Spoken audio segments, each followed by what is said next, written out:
Relacionamento. Eu sou Rutinete Carvalho, presidente da CBTUR, condessa, diplomata do turismo e também estou na TV Relacionamento. Vem com a gente, CBTUR VIP, because you are a very important person. Let's go!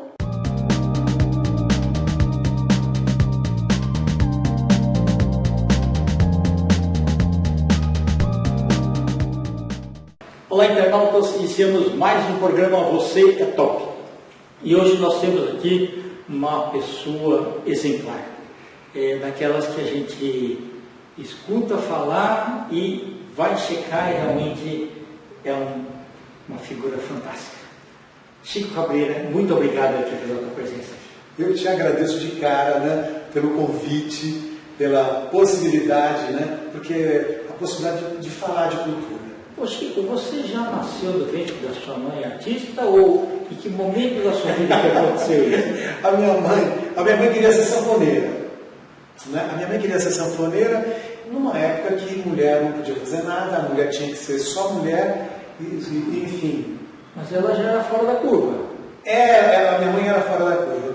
A minha mãe, ela queria ser sanfoneira. Como meu pai nordestino, né, tradicional, sim. Então, primeiro meu avô, que era um lavrador e que não tinha a possibilidade de um filho artista, de jeito nenhum. Então a minha mãe teve essa história que ela queria ser artista. Muito bem. Quando eu nasci, passou um tempo, um momento ela me colocou numa escola de música, na Fundação das Artes em São Caetano. Eu tinha mais ou menos uns 8 anos. Ela me botou numa escola de arte.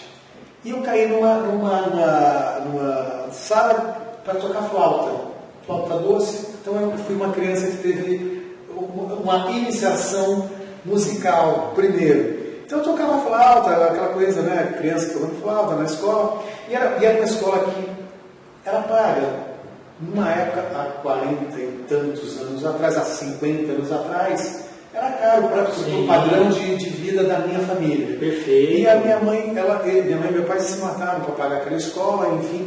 Tanto que eu tinha a razão por conta dessa flauta. Essa flauta era uma flauta doce alemã. Custou o olho da cara. Então a gente tinha aquela flauta como eu tinha como um troféu, né? Não podia perder nem de jeito nenhum. Depois eu vou contar o que aconteceu com essa flauta. Mais para frente do nosso papo. E aí eu entrei na escola de música. Um dia a professora faltou. A minha professora Nair, ela era violinista e dava iniciação musical para as crianças. Um dia ela faltou. E para não deixar as crianças ir embora para casa, né, eu tinha 7 anos, eles nos colocaram numa sala escura. Daí a pouco acende a luz e uma pessoa começa a falar. E eu fiquei impressionado com aquilo.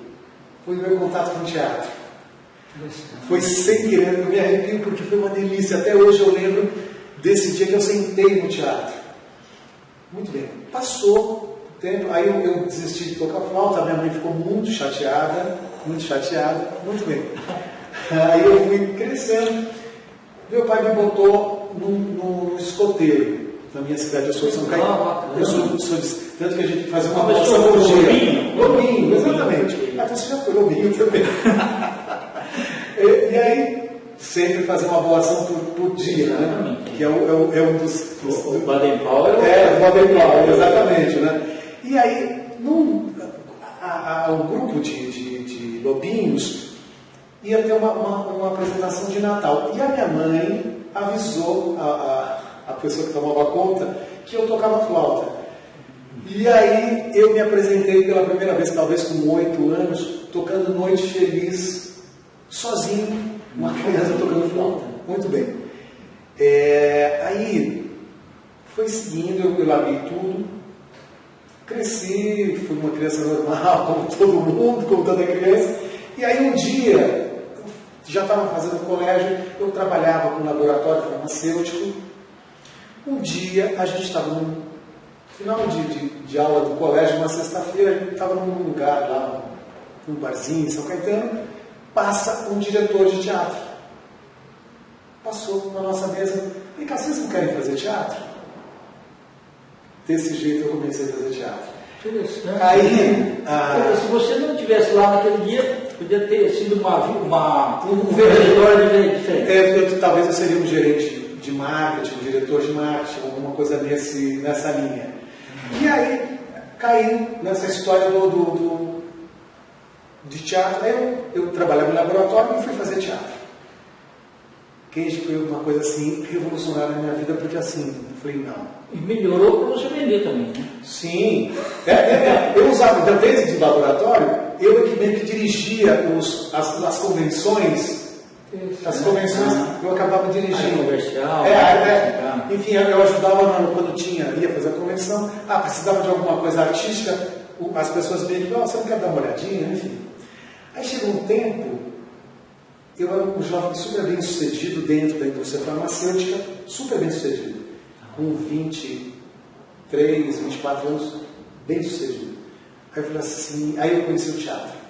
Aí o teatro de teatro amador eu encontrei com uma alma boa nessa vida, que não está mais entre nós, que foi o Carlos Alberto Sofredini, e foi o meu encontro com o teatro profissional. Do teatro profissional, nós começamos a fazer teatro profissional, isso, aquilo lá, e aí eu peguei e chegou uma hora que eu falei assim, não, eu vou trabalhar com teatro. O meu pai, logicamente, quase me matou. Claro, né? Você é maluco? Você é maluco? Não, mas... E aí foi um salto no escuro.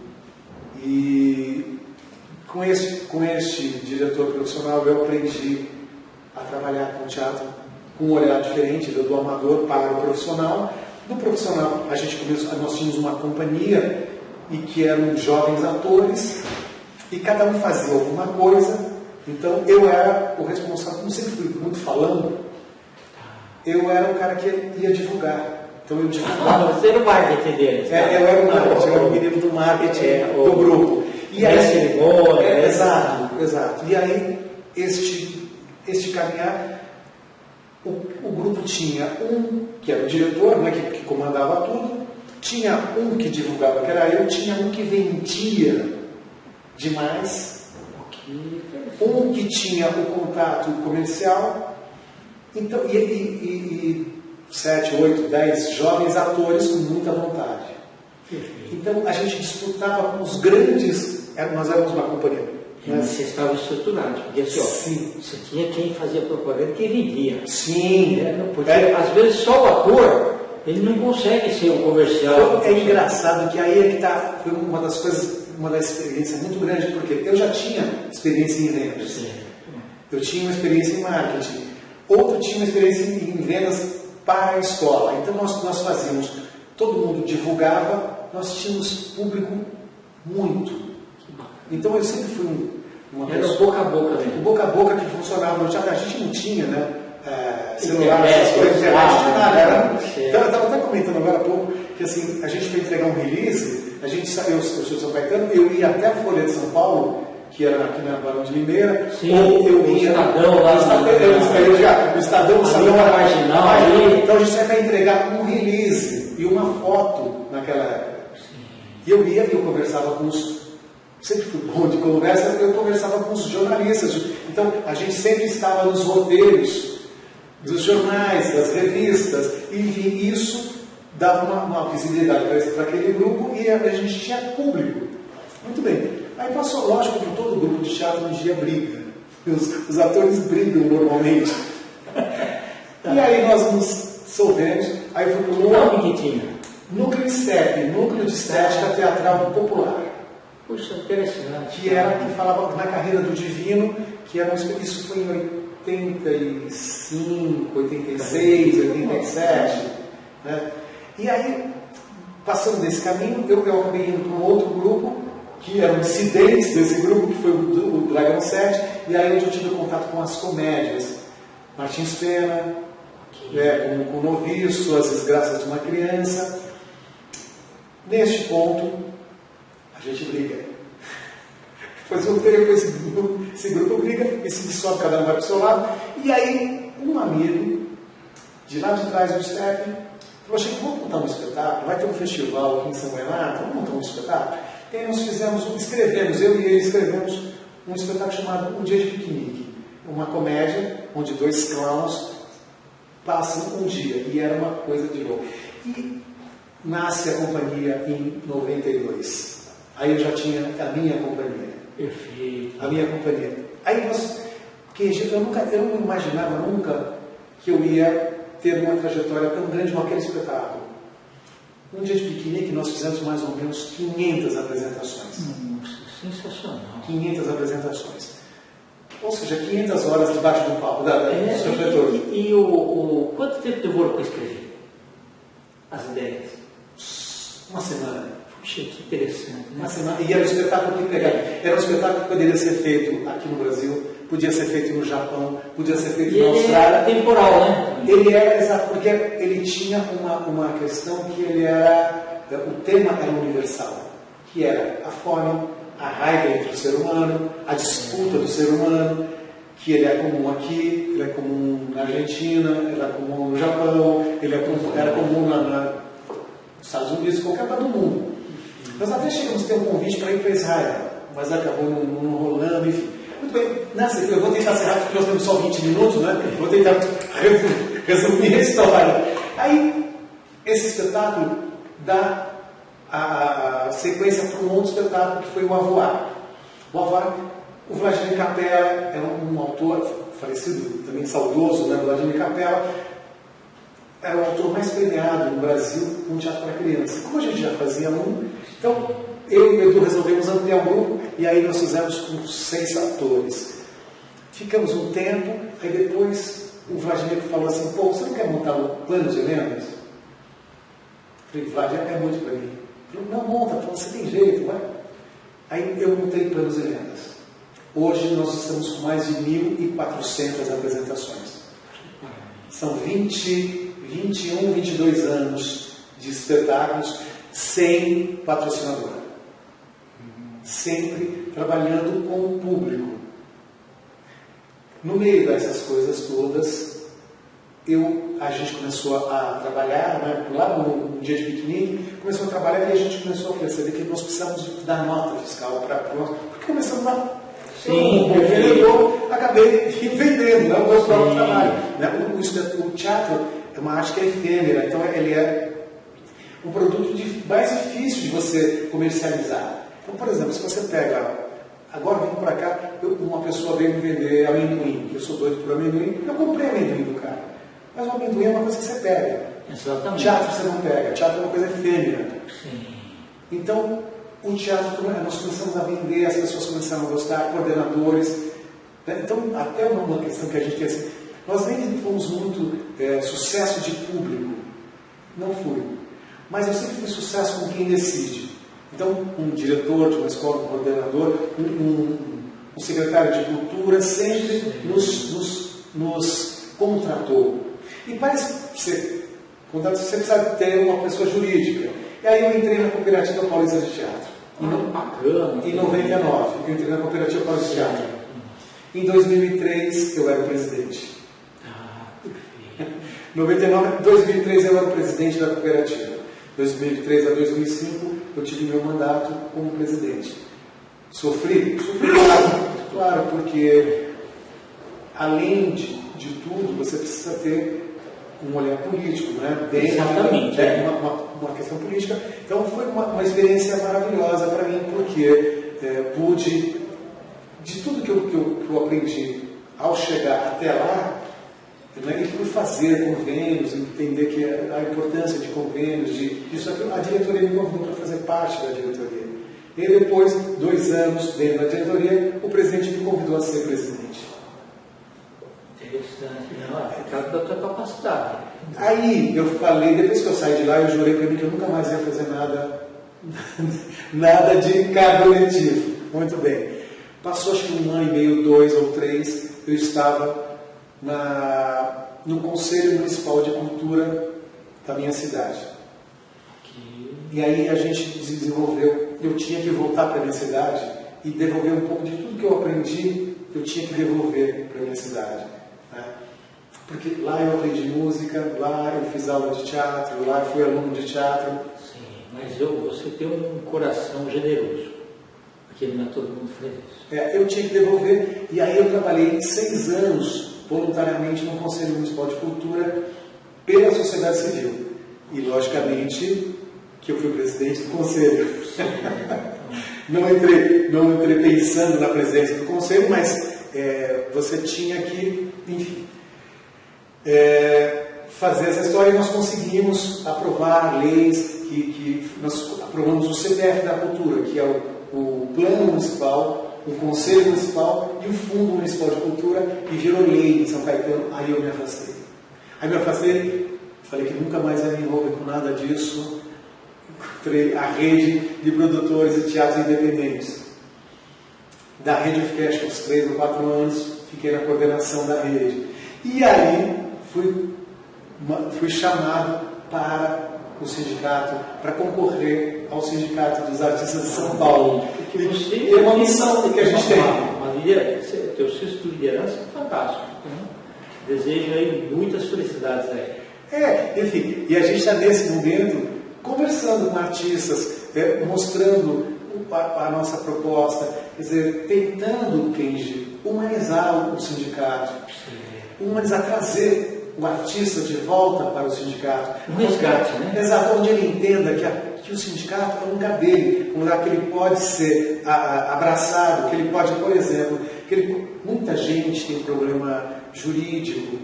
Então, e a gente, neste momento, claro que se eu quero estar naquela cadeira é porque eu não concordo com o que acontece lá, que lá poderia ser um lugar melhor. Então, eu mesmo fui sindicalizado quando eu tinha ido no DRT, isso em 87. Então, eu nunca mais voltei para o sindicato. Aí, depois de um tempo, eu acho que muitas vezes acontece na vida da gente, né? Não adianta você criticar que uma coisa não é boa. Vá lá e faça melhor. Exatamente. Porque criticar é fácil. Quem está lá num lugar, né, enfim, na cadeira de comando de algum lugar, as pessoas criticam. Criticar é fácil. Falar mal é fácil. Exato. Agora, vai lá e faz. Se não gosta de alguma coisa, vá e faça melhor. Então, na verdade, é quase uma filosofia de trabalho, né, dentro do próprio teatro, que assim, não adianta você ser mais um ator. Você tem que ser o melhor ator. Exatamente. Quer dizer, mas na verdade é assim, isso eu trago para a vida, não é só ser ator. O cara que, sei lá, ele é um pipoqueiro, ele tem que ser o melhor pipoqueiro. Tanto que há pouco tempo morreu um dos melhores pipoqueiros que São Paulo tinha, que era o Ceará, se eu não me engano, que era o pipoqueiro do teatro Sérgio Cardoso. Aquele pipoqueiro, ele conhecia todos os artistas ele conhecia. Sim. Ele era o melhor. Ele se fazia presente. Ele se fazia presente. Praticava empatia com as pessoas. Exatamente.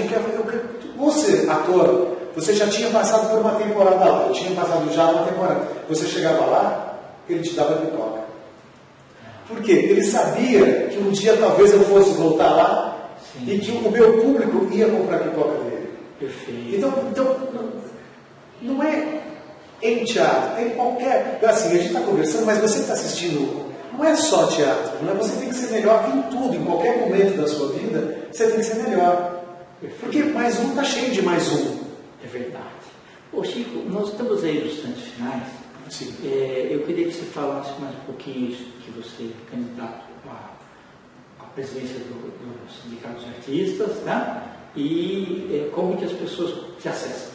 Me acessam pode me acessar, nós temos até um Instagram, que é Chapa Quente Sindicato. Chapa Quente, por coincidência é o vídeo vermelho, mas é Chapa Quente Sindicato. E lá nós temos as nossas propostas de atuação, né, de acolhimento à classe artística. Então, você que é artista, que gostaria de ver um sindicato mais forte, que gostaria de ser representado, então, a gente está com um grupo de 29 artistas em busca de uma mudança, de um sindicato melhor, um olhar mais fraterno, um olhar mais humano, né? Porque a gente passou por um momento, essa pandemia levou muita gente nossa, muita tristeza, E a classe artística foi a classe que primeiro parou e a última que volta. Então, a classe artística precisa desse acalanto. A gente precisa voltar a trabalhar. Para ser fênix, né? Exato. O público precisa entender que é importante voltar ao teatro para que a gente possa voltar a alegrar o ser humano, que o artista tem esse dom, né, de alegrar o ser humano, fazer a vida do ser humano um pouco mais leve. Né? Esta, que é aquela da cigarra e a formiga, né? Que é aquela lenda da cigarra e a formiga. O artista é a cigarra que encanta. Então, o nosso dom é encantar. Perfeito. Chico, muito obrigado, viu? Obrigado a você que dá a oportunidade. Tá bom, volte muitas vezes. Chapa quente, gente. Perfeito. Internautas, com os agradecimentos, então, a esse fabuloso Chico Cabreira, nós finalizamos mais um Você Top. Um grande abraço e até a próxima.